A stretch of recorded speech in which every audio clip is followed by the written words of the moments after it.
ಕರ್ನಾಟಕ ರಾಜ್ಯ ಕಾನೂನು ಸೇವೆಗಳ ಪ್ರಾಧಿಕಾರ ಹಾಗೂ ಜಿಲ್ಲಾ ಕಾನೂನು ಸೇವೆಗಳ ಪ್ರಾಧಿಕಾರ ವತಿಯಿಂದ ಶಾಲೆಯಲ್ಲಿ ಆಯೋಜಿಸಿದ್ದ ನಶಾಮುಕ್ತ ಭಾರತ ಅಭಿಯಾನ ಜಾಗೃತಿ ಕಾರ್ಯಕ್ರಮದ ವೇಳೆ ವಿದ್ಯಾರ್ಥಿಗಳು ಶಾಲೆಯ ಸಮೀಪ ತಂಬಾಕು ಅಂಗಡಿ ಕಾರ್ಯನಿರ್ವಹಿಸುತ್ತಿರುವ ಕುರಿತು ದೂರು ನೀಡಿದರು.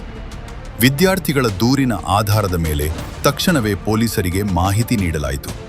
ಸ್ಥಳಕ್ಕೆ ಆಗಮಿಸಿದ ಪೊಲೀಸರು ಪರಿಶೀಲನೆ ನಡೆಸಿ ಶಿಕ್ಷಣ ಸಂಸ್ಥೆಯ ನಿಷೇಧಿತ ವ್ಯಾಪ್ತಿಯೊಳಗೆ ತಂಬಾಕು ಅಂಗಡಿ ಕಾರ್ಯನಿರ್ವಹಿಸುತ್ತಿರುವುದು ದೃಢಪಟ್ಟ ಹಿನ್ನೆಲೆಯಲ್ಲಿ ಅಂಗಡಿಯನ್ನು ಮುಚ್ಚಿಸಿ ಅಂಗಡಿ ಮಾಲೀಕರ ವಿರುದ್ಧ ಸಿಗರೇಟ್ ಮತ್ತು ಇತರೆ ತಂಬಾಕು ಉತ್ಪನ್ನಗಳ ಕಾಯ್ದೆ ಕಲಂಗಳಡಿ ಪ್ರಕರಣ ದಾಖಲಿಸಿದರು.